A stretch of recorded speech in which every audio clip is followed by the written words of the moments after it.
Hello guys, welcome back to Sports Angle. We are back here again talking about the Indian Premier League. What a week it's been. 6 matches, 6 good matches, some boring, some absolutely exciting, some going down to the last over and being typical IPL about it. But I'm here to talk about the 6 matches in slight of an overview phase. But I'd like to know also what you would have thought about these 6 matches in the comments below. So do drop a like, share, and comment on the same. But yes, to know about that the IPL is back, smiles are back on people's faces because it's their favorite cricket tournament which is back, and it's really lovely to see that these teams are again going to be battling it out for that golden trophy. So without wasting much time, let's talk about this IPL restart of 2021's first week. So the first match of the week started with Mumbai Indians versus Chennai Super Kings, two of the heavyweights of the Indian Premier League. They have 8 titles between them, and arguably they are the most successful franchises out there. Now, talking about the match as per se, which did not go Mumbai Indians' way, and Chennai Super Kings ended up winning it. Now, Chennai Super Kings, although put up a total of 156 only, still managed to defend it. Now, people can say, the Dubai track was slightly a slow track, and, kind of Dhoni assessed it very well. But truth being said, Mumbai Indians had certain plans which they did not execute. The first plan was not to have a proper partnership out there in the middle. Yes, the middle order failed. There was not a strong start by Quinton de Kock because obviously Rohit Sharma was missing. So these kind of factors did contribute to that particular result. Mumbai Indians need to be slightly more assertive with their middle order, and they need to get their act together. Otherwise, it's really going to get a difficult tournament for them. And this is the business end of the tournament. They need to get their plans right. They need to know their 11. And most importantly, all of the players, including the staff, need to be on the same page of qualifying for the playoffs. And most importantly, Chennai really made a good comeback in the game. Full credit to them, to their bowling department, their fielding department. Everyone calls them all sort of names, calling them like a retirement home, players with, aging issues or whatever it is. But I still believe Chennai have that championship mentality till the time Dhoni is there in that dressing room. Till the time you have the likes of Suresh Raina, Sir Ravindra Jadeja, who are absolute mammoths when it comes to this game. Now, let's see what's going to happen with both of these teams going ahead. I'm only excited to see them both. Now, the second match of the restart was Kolkata Knight Riders versus Royal Challengers of Bangalore. Now, not a very satisfactory performance by Royal Challengers Bangalore because they got all out on 92. That was slightly disappointing. A very bad signal for the RCB fans who were really looking forward for this restart. But I do believe that RCB is such a resilient side. They will always try to make that comeback happen, and they will always be very decisive as to how they have to go ahead with their combination. But again, as I said, you need to be having your playing 11 sorted. You need to be having that idea in your mind how you have to play. This is the business end of the tournament. But, without wasting much time, let's talk about Kolkata Knight Riders. I mean, wow, they started well. They bowled really well in the slog overs. Credit to Varun Chakravarti, who had a redemption day that day, and he was absolutely colossal. He was on a hat-trick chance, and he was bowling the right length. Most importantly, hitting the spots right on that pitch. Because although the Abu Dhabi pitch is very batting friendly, but the wrist spinners try to get the best out of such a slow pitch is a good sight to see. And seeing it for the T20 World Cup coming ahead, all the teams who will have a spin heavy department are going to be out there for a feast. Now, what are KKR's very different from what we saw in the Indian leg of this tournament was, one, they're starting fearlessly. Shubman Gill and the new kid Venkatesh Iyer are absolutely going behind the bowlers and smacking it all over the park. Slog overs, they're getting their slog overs right. They're giving the ball to Russell, who slows the game down, tries to shift the momentum towards KKR. If you cannot take wickets, you don't allow them to score runs. That's the mentality they have right now. And that's really good to see in a T20 format. So, KKR is an exciting side. Let's see what they do. Now, talking about the most exciting match there was, Punjab versus Rajasthan Royals. That game was absolutely the best game of the week, and I'll tell you why. One, it was a really high scoring game. It went down to the 180s, and you didn't expect, Punjab to not win because it was 4 runs needed of the last 6 deliveries, and you had Nicholas Puran and Aiden Markram on the crease. Karthik Tyagi was with the ball. Now, some people will say, Rajasthan Royals let it slip or they let it go, but I don't think so. That's not the right assessment of things. Karthik Tyagi bowled a fantastic over. I mean, what an over. That just shows that he's got nerves of steel and he's got ice in his veins. That boy has taken up the ball against two internationals and decided to hit the fuller length. And trust me, it's no easy thing. You know, everyone knows, hey, you have to bowl Yorkers, but to execute that Yorker is the most important thing. And he got the wickets of both of them. And that's why I'm going to be talking about Kartik Tyagi. Fantastic bowler, very bright future. Coming off the Under-19 World Cup, you know, has shown why the selectors have shown that kind of faith in him. And you can only see more good stuff from Kartik Tyagi. And I hope that we see more of his death bowling in the tournament to come.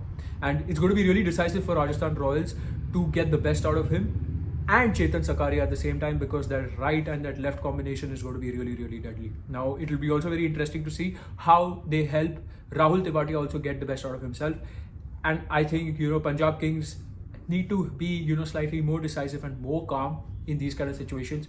KL Rahul and Mayank Agarwal need to lead from the front. They are not junior batsmen anymore. They're senior batsmen. They need to be out there setting an example, finishing off games. Now, followed by the toughest match which happened in the league, I can say that this was the easiest match. Delhi Capitals versus Sunrisers Hyderabad. Sunrisers Hyderabad put up, you know, a total of 136. Now, I don't know what's going wrong with Sunrisers Hyderabad. On paper, they're a fantastic squad. They did very well in last year's IPL, even with the same squad. So it's not like, you know, there is some quality problem or there is a coaching problem. I don't think so. Somewhere something has gone wrong, and I think so. Their think tank needs to go back to the drawing board and figure out a way in which they can get the best out of this squad, because I do believe that this squad is one of the best on paper in the tournament. You know, with David Warner, Kane Williamson, Manish Pandey, Kedar Jadhav, Vridhiman Saha, you know, Bhuvaneshwar Kumar leading the attack. It's a good side. It's a good side. But them scoring 132 is just not acceptable, no matter how slow the pitch is. Now, let's talk about the most important and the heavyweight of this particular IPL. And in my opinion, the favourites, Delhi Capitals. There was no way Delhi was losing this in a million years. They looked very comfortable, always in control of the game, be it with the bat or the ball. And even on the field, they're colossal. I mean, I feel they're the only team who have come from the India leg to the UAE leg and only got their squad stronger because of the addition of Shreyas Iyer. Shreyas Iyer is a stylish, bashful batsman, absolutely will not abide by the rules or will not be restricted by certain plans. He will play his A game, and most importantly, he is a team player. So that kind of a combination for any franchisee in the T20 format is a deadly one.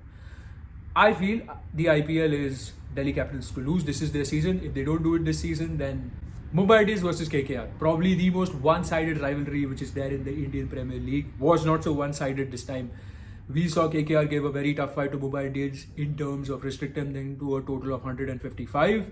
You know, again, they did the same thing. They bowled really well in the slog overs, got key wickets at key moments, and restricted them to a very, very respectable total on a slow pitch. So they knew that their chasing is going to get difficult, so they started very fast. Shubman Gill went after Trent Bolt. Venkatesh Iyer was absolutely the surprise package. As a Mumbai Indians fan, I was really surprised and furious as to what was going on. But nonetheless, I do believe that, you know, Venkatesh Iyer is a star to watch out for and probably could be the emerging player of the second half of the tournament. So we can have a look at that. What is going wrong with Mumbai Indians is, one, they're not starting the way they used to. Like, you know, in terms of with the ball. They need to be slightly more attacking. Their fields need to be slightly more attacking and need to be giving purpose to Trent Bolt to bowl that swing ball. Even the same for Adam Milne. These are swing ball bowlers. You cannot expect them to be taking wickets by getting the better out of the batsman. You have to set up a field which is more attacking and takes the game to the batsman. Second, what's going off for Mumbai Indians is their middle wicket partnerships. No Surya Kumar Yadav firing, no Ishan Kishan firing, no Hardik Pandya firing has kind of left too much pressure on the likes of Rohit Sharma and Kieran Pollard to fire every time. And this is not what is happening in UAE. It also happened in India. When, you know, the tournament happened in April and May, you saw there was like this over dependence on Rohit Sharma and Kieran Pollard to always fire. So I don't understand that. So let's see what happens in the MI versus RCB game. Now to finish off with the week, the game which happened on a Friday, CSK versus RCB. Now everybody expected this game will be high scoring because it's happening in Sharjah, smaller grounds, great batting wicket. Did not happen like that. RCB started off very, very well, scored 56 runs in 6 overs. So that's a very healthy striking rate, and you're going at a good striking rate, and you expect to retain those wickets, but that didn't happen. Again, they're also having the same problem, is that there is no responsibility within the middle. There has to be someone who says that, hey, you know what, I'm going to bat the 20 overs. I'm going to be taking singles of the good balls and putting the bad ones away. Maxwell needs to do that, because Virat Kohli and AB de Villiers will play. They're consistent players. However, they still need that third batsman who is going to be the banker of the team. Someone needs to bank over this particular player to take them the distance and say that, you know what, I'm going to bat till the 20th over, either the 18, 19, 20th over. I'm going to make sure that we score around 20 to 30 or 40 to 50 runs, which is not a huge ask, because Maxwell is a world-class player. Absolutely no doubt in his ability, but his decision making and his shot selection is causing the problem. Now, to talk about this match, CSK has done that 2 out of 2. They've always had, someone or the other step up.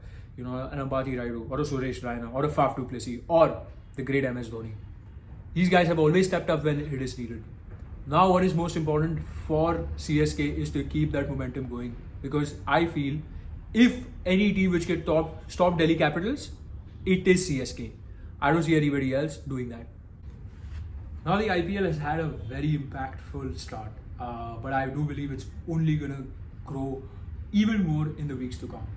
Because one thing is, obviously, teams start finding their best combinations. Certain players fight for out of simple basic moments. So that's going to be really exciting to see. The match for the weekend for me is going to be Mumbai Indians versus RCB. It's because they have mutual reasons. One, they both are in the hunt for that top 4. Second, both have lost of their 2 opening games within a week. And third, the most important part of it is that they have a middle order issue which they need to resolve, and they will like to look at each other, and they would like to get a win over the other, because out of these two, whoever loses the next game is going to be having the worst possible start to the UAE leg of this year's IPL. So I hope that Mumbai Indians does not become that team, and they go out there and get a huge win. But most importantly, what I feel and what I actually think will be the result of this game is that it's going to be a cracker of a game. I'm not going to give predictions, but my heart says that Mumbai Indians will win. My brain says RCB might win, because it's going to be a slightly more decisive game, and given that the Mumbai Indians middle order is not doing very well, I expect RCB to close this game. But my heart will always say Dunya hila denge hum.